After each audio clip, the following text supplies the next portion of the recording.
Uh, first vlog. First, anong gali? First timer, hindi wala lang magawa. Um, um, para may kakwentuhan lang. Um, ako nga pala si Dwight Mendoza, 50 years old. Uh, uh, bulag ako due to glaucoma.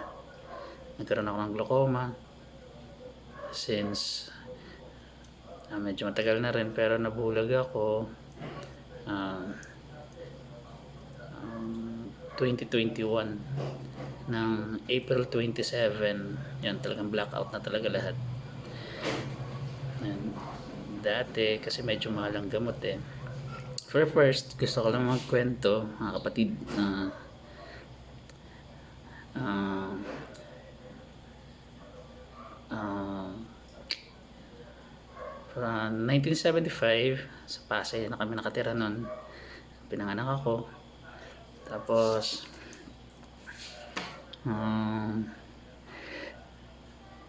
nag-elementary and high school ako sa PCA, sa Pasay City Academy. Then after high school, yun nga, batch 92 ako. After high school, nag first year college ako sa Fatima sa may Valenzuela. After a year, nag-transfer sa PCU. Sa Fatima, nagkuha ako ng PT course ko dun. Then after a year, nag-transfer naman ako sa PCU, sa Philippine Christian University sa Mitaf, tabi ng women's. Kumuha naman ako ng commerce, management ako doon. Then ganun ulit, after a year, nag-transfer na naman ako sa Santa Cruz sa PMI. Kumuha naman ako ng customs. Then ayun yung course na natapos ko. Then ayun, after nun, batch 2000 ako kasi nag-stop ako. Tapos nakatatlong lipat ako ng course, ng school. Then after nun, pagka-graduate ko nun, ayun, naghanap ng trabaho. Pero hindi na ako nag-board exam. Wala pasensya na kayo dahil first time ko maganito, medyo naiilang pa ako hindi ako sanay. Wala lang talagang kakwentuhan, kaya nagpatulong ako maganito. Then after nun, 2000, nag-apply trabaho.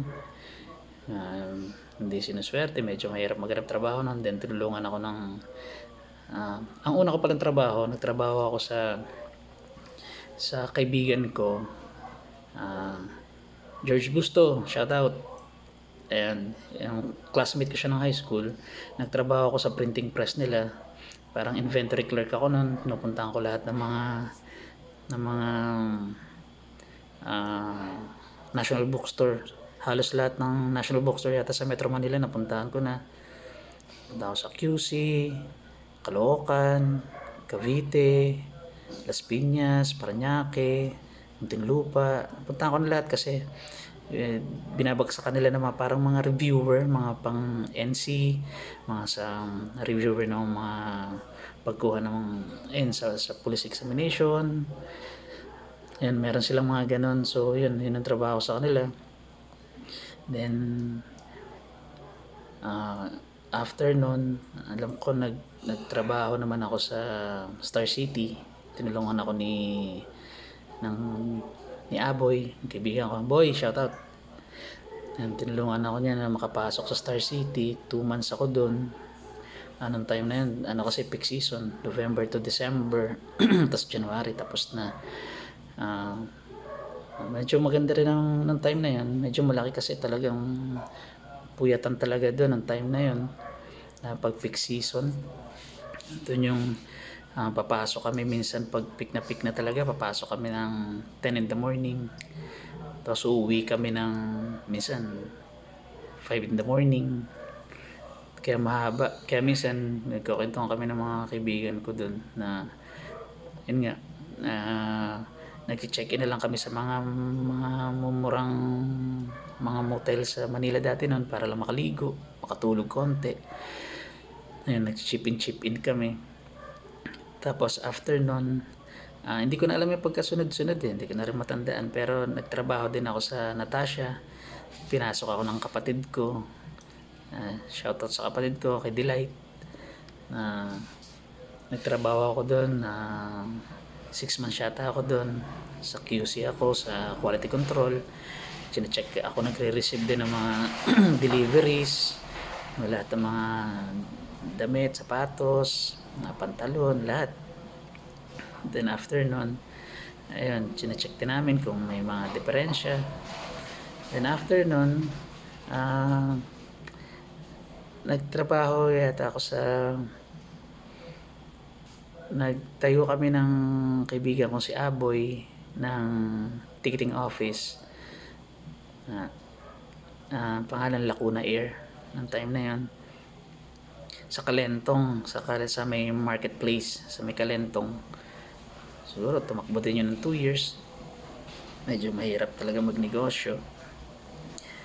Tapos pero meron silang negosyo na talaga na Lacuna Air na maganda, kilala na sila. So sa kanila kami kumukuha ng ticket, sa father niya, kay Cap. Tapos ayun, nangungumisyon kami doon, percentage lang. Then after nun, ayun, nagtrabaho yata naman ako sa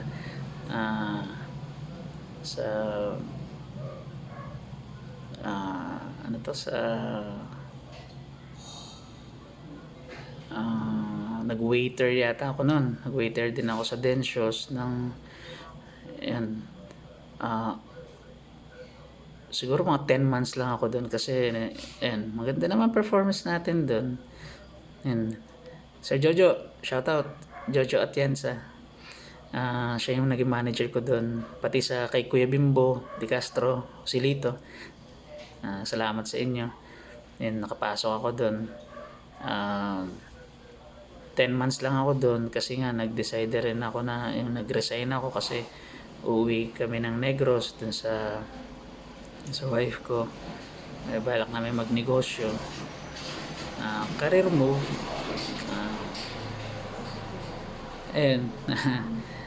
Pasensya na talaga ako, hindi ako sanay mag ganito. Nagtrabaho ako doon, nag-waiter. Then after nun, nung nagtayo kami ng computer shop sa Kabangkalan, sa Negros, tumakbo siya ng mga 2007 to 2012 yata. Then pagkatapos nun, alam ko kahit may computer shop kami nun, umuwi pa rin ako Manila noon. Nagtrabaho yata ako sa MSE naman, yung MSE tsaka Natasha, magkapatid yung may-ari nun. Ganun din, sapatos, pantalon, same lang yung mga binibenta nila. After naman nun, bumalik na ulit ako ng Negros. Yun nga, hanggang sa kasi yung computer shop namin dati, hindi naman kami gaming talaga, internet lang, chatting. Gumagawa kami ng mga typing job. Tapos yung friend kong si Pidoy, shoutout sa'yo Pidoy, kay DJ Grain, nag-i-edit siya ng dancer kasi siya, tsaka nagko-choreo siya ng mga sayaw, nag-aano siya. So siya nag-i-edit ng mga music pang sayaw. Ganun ginagawa. Nag-download kami ng videos, music. Ayun yung namin sa shop dati noon. Tsaka yun nga, may internet.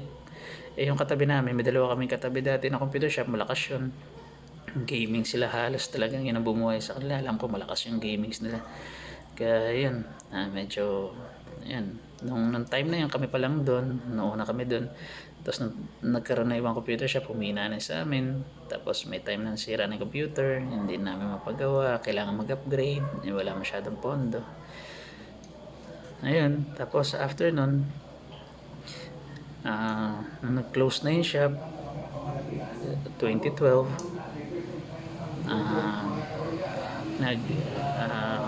umuwi naman ulit ako ng Manila, pumunta ako ng Bulacan doon sa friend ulit kay Aboy na nagtrabaho ako sa kanila. Siguro naka 2 months lang siguro ako doon or 3 months. Hindi ko na matandaan eh. Sa Bulacan kami noon sa Wawa. Ayun, kaya yun nga eh, pagka umulan doon talagang baha. Kaya yun, nagtrabaho ako doon, nag-ano sila mga sa GPS, nagkakabit sila ng mga device ng GPS para sa mga sasakyan, mga tracking device. Then after nun, bumalik ulit ako ng Negros, nagnegosyo ulit ako ng yung nagkakatay ng baboy. Tapos pinapautang namin yung karne, kasama ko dun si Paring Lito, Paring Let's, shoutout sa'yo. And pagkatapos nun, na-stop din siya, pero mga 11 years kami siguro ganon, 11 years. So siguro 2013 kami nag-start hanggang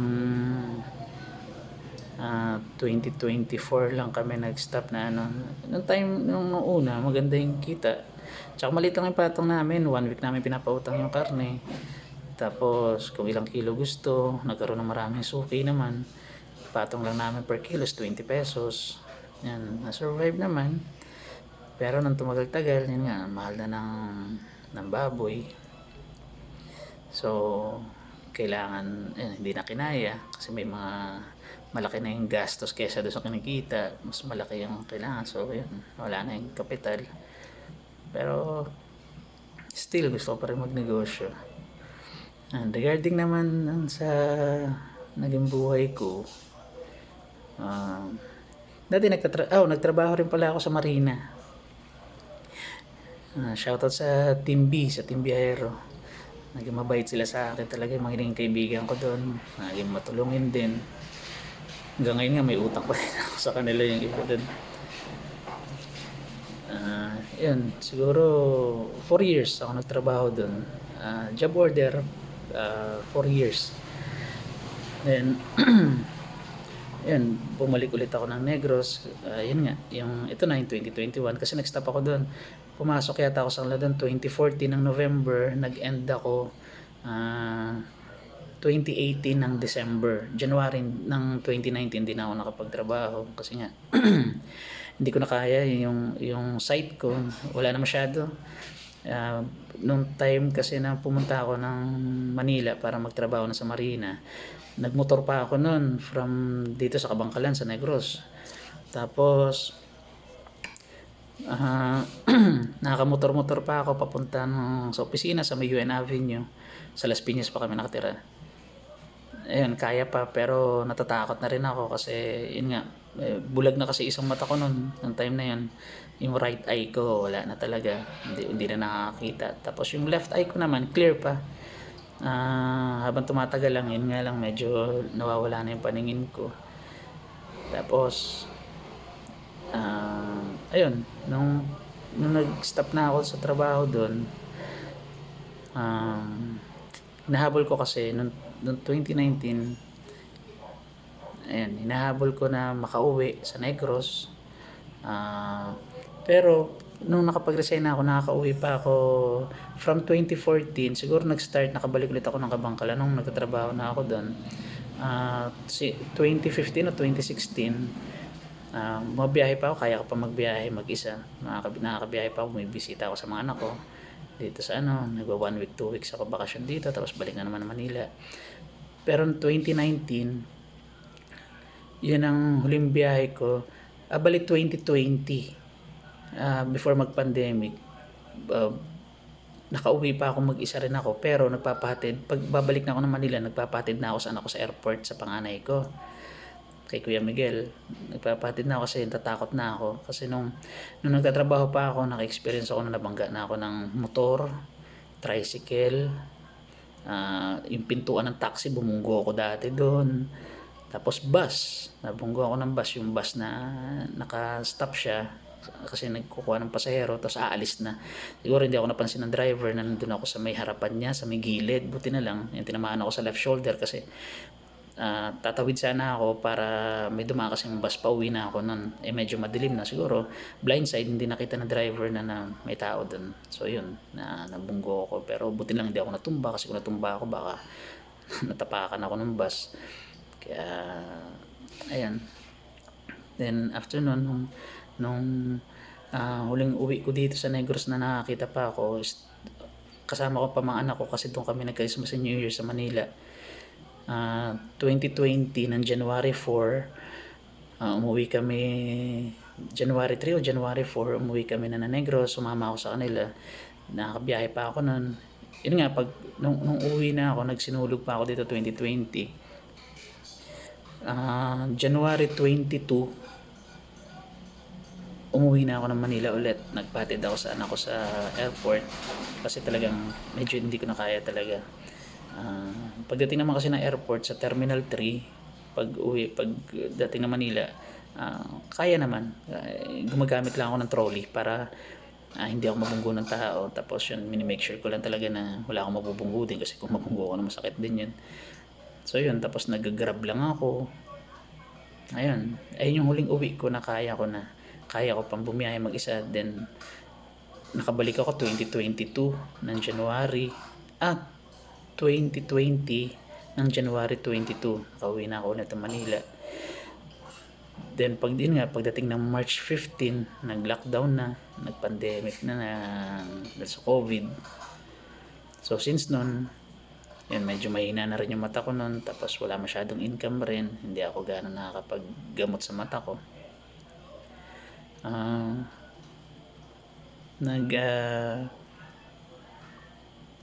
Hanggang makauwi kami kasi yun ang hinahabol ko talaga, na habang may sight pa ako, na may vision pa, may ano pa yung mata ko, nakakita pa ako, makita ko pa yung mga anak ko, syempre yun ang hinahabol ko. Kaso nakauwi kami July 27 ng 2021 na. Nag-transfer na kami ulit dito sa Negros. Kaya salamat sa mga kaibigan ko sa batch 92 ko, sa mga PCA, sa mga classmate ko sa Pasay City Academy. Hindi lang ako pinabayaan talaga. Tinulungan lang ako makauwi kasi marami akong gamit nun. So ayun, pag uwi ko dito, wala na talaga, bulag na ako nun. So masakit, pero happy na rin ako dahil nakasama ko yung mga anak ko. Yun, tapos ginawa namin para makasurvive, tinda mga pagkain. May time na okay, may time na hindi rin talaga. Mahirap hanggang sa ayun nga, yung unang bahay namin na nilipatan, nag-decide na yung may-ari na gagamitin na nila. So nag-transfer kami ng bahay, mas mahal pa. So talagang struggle yung time na yun. Ang mahal ng bayad namin sa pangalawang bahay.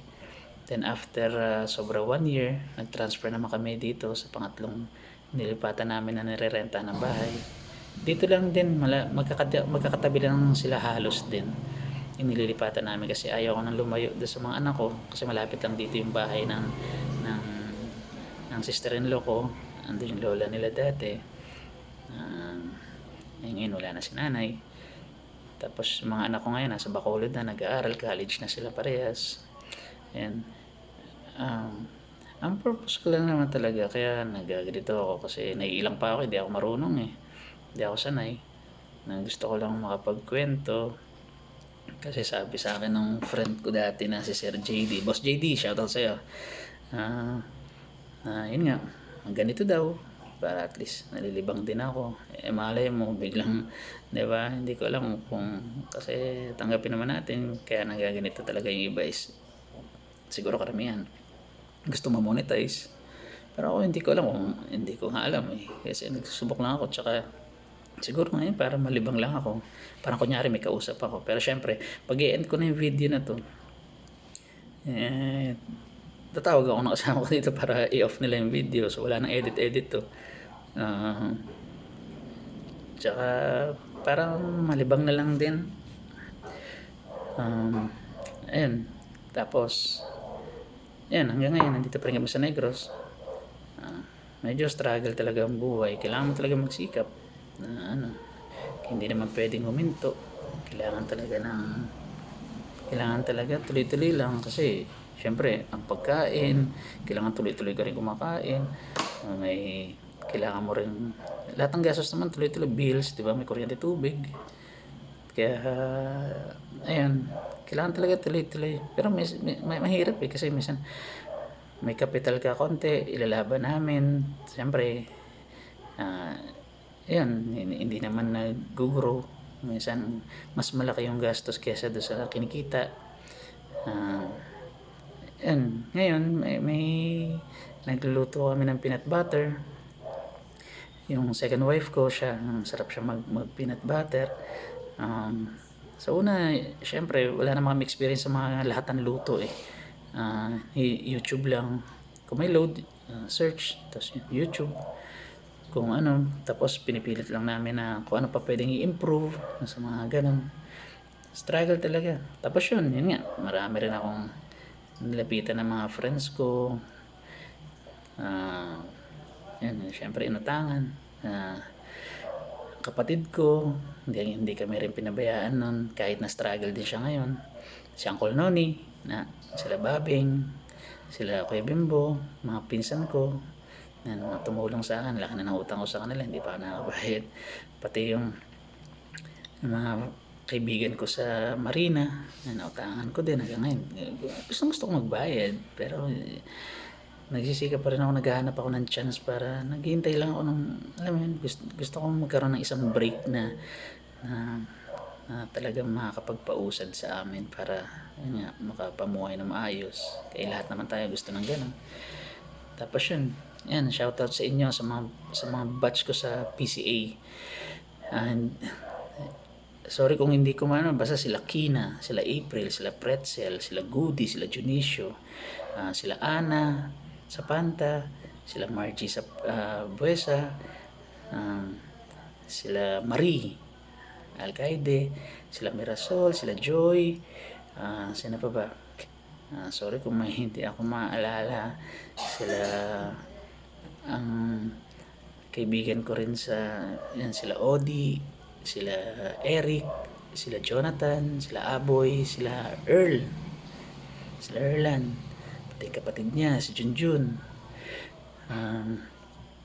sino ba, sila Warren, sila Jimmy, sila Jojit, madaming tumulong sa akin. Pasensya na kung hindi ko maisa-isa talaga kasi nga nakakailang mga ganito, hindi pa ako sanay. Marami talagang tumulong sa akin, hindi nila ako pinabayaan. And lalo na si Earl, si Aboy, sila Pretzel, sila Kina, si April, si Goody. Dati malimit na mga kausap ko, sila Goody, sila Jack, si Jack pa pala. Jack, salamat sa iyo, Jack. Hindi ko pasensya na kung hindi ko maalala lahat, pero talagang taos puso akong nagpapasalamat. Hindi ko man mabanggit yung pangalan ninyo, pero kung minsan nag-iisip, naalala ko kayong lahat. Kaya kaluyan, bigyan ako ng chance ng Ginoo na maibabalik ko rin sa inyo yung blessing na binigay niyo sa akin. Ayan, kaya ayun, medyo maulan. Nag-stop na, pero nakaranas din kami ng 2021 December nung bumagyo si Odette. Hanggang liig namin yung tubig sa loob ng bahay. Nasa likod pa namin yung kampo kung tawagin, tubuhan. Kasi di ba maraming tubo dito sa Negros. Siyempre pag bumababa kami, kailangan bumaba kasi may i-check pa na gamit kung baka nalubog o ano. Nakakatakot kasi baka may ahas, yung ganun. Siyempre sa kampo, sa may tubuhan, minsan may mga ahas dyan eh. Kaya nakakatakot. Tapos ayun, bumagyo yata yun 2016, lumubog na gabi ng madaling araw ng 2017, lumubog na yung talagang bumaha na. Tapos nasa taas lang kami noon, butin lang yung inupahan namin noon, may second floor.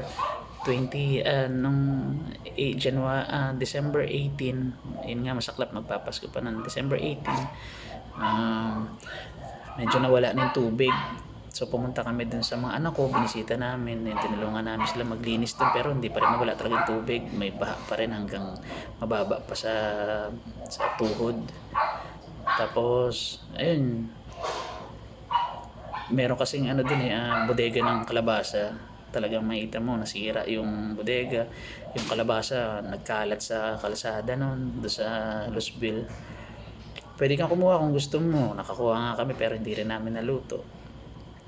Ayun, tapos ayun, hanggang ngayon basta struggle. Patuloy pa din akong humingi ng tulong sa tito ko, kapatid ko, sa mga kaibigan ko, financially. Kasi mahirap talaga ang bulag. Alam mo yan, lagi ko naiisip na kung nakakita lang ako, magagawa ko to. Idea ko to, magagawa ko to. Mahirap kung idea mo, papasa mo sa iba, tuturuan mo pa sila kung paano gagawin na ano. Siyempre, na nakaka-frustrate minsan pag hindi magawa yung alam mong dapat na ano, nakaka-frustrate. So, gusto ko talagang magsikap. Dati kahit may trabaho ako, rumarakit pa ako, nagbebenta pa ako ng ano.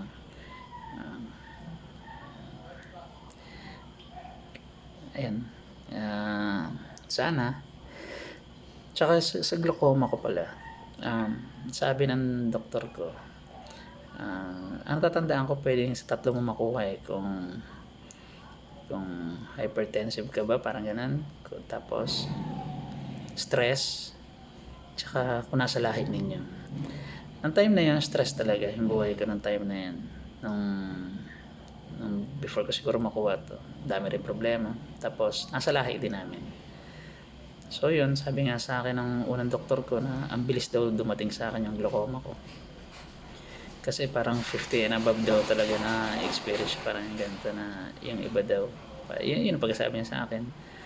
Pero ako parang 35 siguro pa lang, ganun, nag-uunti-unti na siguro. 35 years old pa lang ako, nag-uunti-unti na yan, lumabas yung ano. Kasi ang mahirap daw dito talaga walang sintomas. So kailangan, kaya payo ko sa inyo, yung mga ipa-check nyo yung mata ninyo, kahit walang diferensya, pa-check nyo pa rin sa mga optal ninyo, sa mga ophthalmologist, para masigurado lang, kasi mahirap talaga ang bulag. Napakahirap. Nasanay ka dati na ikaw gumagawa ng isang bagay na kaya mo, ngayon iaasa mo pa. Everyday pa rin pinagdadasal ko pa rin na sana bigyan pa rin ako ng Ginoo na chance ulit makakita para sa mga anak ko, sa kapatid ko. Gusto ko talaga magsikap. Kaya yun, kung ano, siguro kung pasensya na, hindi talaga ako sanay kung siguro susunod ulit na makapagkwentuhan ako sa inyo, siguro mag-iisip naman ako na iba pwede kong kwento sa inyo. Kaya salamat sa inyo. Kaya good morning, good tanghali, and good evening kung anong oras man nyo ito mapanood. Salamat sa inyo. Dwight Mendoza nga pala mga kapatid. Kaya salamat sa inyo. Shoutout rin sa iyo kapatid, sa sister ko kay Delight Mendoza, kala Uncle Noni, kala Kuya Bimbo. Sana, alam niyo yan, sana mag-grow. May purpose naman talaga lahat may ibibigay sa atin ng Ginoo. Kaya salamat sa inyo. Kaya kung may mga tanong lang kayo, yun, tanong nyo lang, baka mapabasa ko, masagot ko, diba, masagot ko lang din. Kaya salamat sa inyo, maraming salamat. Kaya ngayon kung ipapa-off ko na to, kailangan ko tumawag ng assistance. Ay kan, ano ka da? Apa.